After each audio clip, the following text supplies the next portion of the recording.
grande alegria, grande satisfação estar aqui nessa manhã.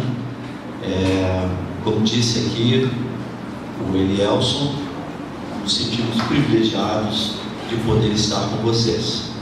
Eu gostaria de fazer uso de um texto da Bíblia, Mateus, capítulo 4, versículo 23. Eu vou fazer uma breve exposição a respeito de Jesus como mestre. Jesus, o mestre por excelência. E depois vamos divulgar aqui o nosso material, vamos falar das nossas revistas de escola dominical e dos nossos lançamentos. Esse é um versículo chave a respeito do ministério de Cristo, Mateus capítulo 4, versículo 23, que diz assim: E percorria Jesus toda a Galileia, ensinando nas sinagogas, pregando o evangelho do reino e curando toda sorte de doenças e enfermidades entre o povo. Então, nós temos nesse versículo um anúncio do perfil do ministério de Cristo. O ministério de Cristo desenvolveu-se em cima de um tripé. E o ponto principal desse tripé é o ensino. Percorria por toda a Galileia, em primeiro lugar, ensinando nas sinagogas, depois pregando o evangelho, e em terceiro lugar, curando toda sorte de doenças e enfermidades entre o povo. Então nós temos um tripé, e esse tripé, ele tem como ponto número 1, o processo de educação cristã, porque acima de tudo, Jesus foi um ensinador, Jesus foi um mestre. Das 100 vezes que alguém utilizou um pronome de chamamento relacionado a ele, mais de 60 vezes esse pronome foi mestre. Ele foi o Rabi da Galileia. Esse termo Rabi significa mestre, mas na época de Jesus não era um termo utilizado de uma forma aleatória, de uma forma geral a todo mundo. Aliás, as pessoas gostavam muito desse pronome de chamamento, principalmente os fariseus, porque isso dava um grande destaque à pessoa. Mas Jesus era chamado de o Rabi de uma maneira natural, inclusive por grandes personalidades da cultura judaica, como no caso de Nicodemos, no capítulo 3 do Evangelho. Então Jesus foi um grande mestre, o mestre por excelência, mesmo não havendo didática e as disciplinas da área de educação na época dele, sistematizadas na época dele. Ninguém fez uso dos princípios da psicologia, da aprendizagem e da didática como ele fez. Jesus foi um mestre incomparável. No seu trabalho de ensino, ele fez uso de debates, ele fez uso de preleções, ele utilizou muito bem o método de perguntas e respostas, porque ele estava interessado em deixar um legado aos seus seguidores, o legado da educação cristã. Hoje em dia, inclusive na área de educação, se estuda muito o perfil de Cristo como educador, como ensinador, porque ele fez isso de uma maneira singular, ele fez isso de uma maneira ímpar. E hoje em dia se procura espelhar na maneira como ele desenvolveu o seu trabalho, no sentido de criar teorias, no sentido de criar caminhos para se trabalhar a educação cristã e secular também, da melhor forma. Algumas coisas tornaram Jesus esse grande mestre, esse grande ensinador. E eu diria que ele soube, em primeiro lugar, utilizar as fontes como nenhuma outra pessoa. Todo o trabalho de produção de literatura é feito nesse sentido. Nós produzimos literatura para propiciar fontes de referência, fontes de pesquisa. E é claro que o nosso trabalho parte das Escrituras, parte da Bíblia Sagrada, parte da necessidade de se divulgar os princípios do reino de Deus. E Jesus foi um ensinador que utilizou as fontes de uma forma magnífica. Ele soube fazer uso das fontes de referência como nenhuma outra pessoa. As fontes que ele fez uso, basicamente duas. Em primeiro lugar, ele soube fazer uso das Escrituras Sagradas como ninguém. As Escrituras Sagradas no período de Cristo era A Bíblia judaica, o Antigo Testamento judaico. E nós encontramos no ministério de Jesus mais do que 100 referências diretas e indiretas do Antigo Testamento. E às vezes as pessoas dizem, quando defendem uma certa posição, quando alguém defende uma certa posição e faz uso do Antigo Testamento, a pessoa diz, está no Antigo Testamento.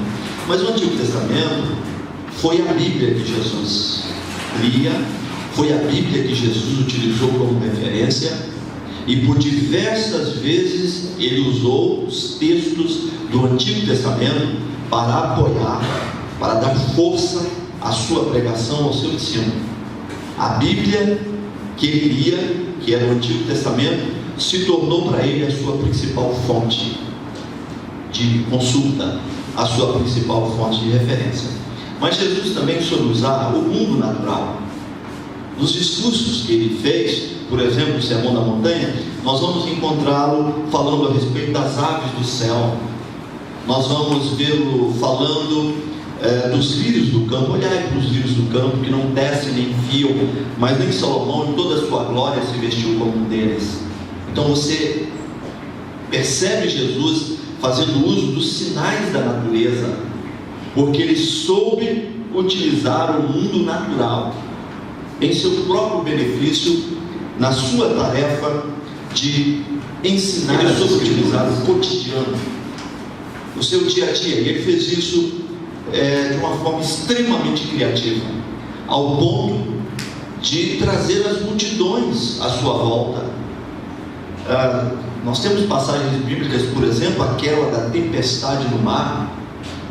Ele estava extenuado, cansado de pregar, e aí ele chama os discípulos para atravessarem o mar da Galileia, e já era noite, e aquele espaço geográfico era um espaço muito propício para grandes tempestades, por conta da posição geográfica do mar da Galileia. Não havia nenhum sinal no céu de tempestade, mas havia uma grande possibilidade de que uma tempestade acontecesse ali.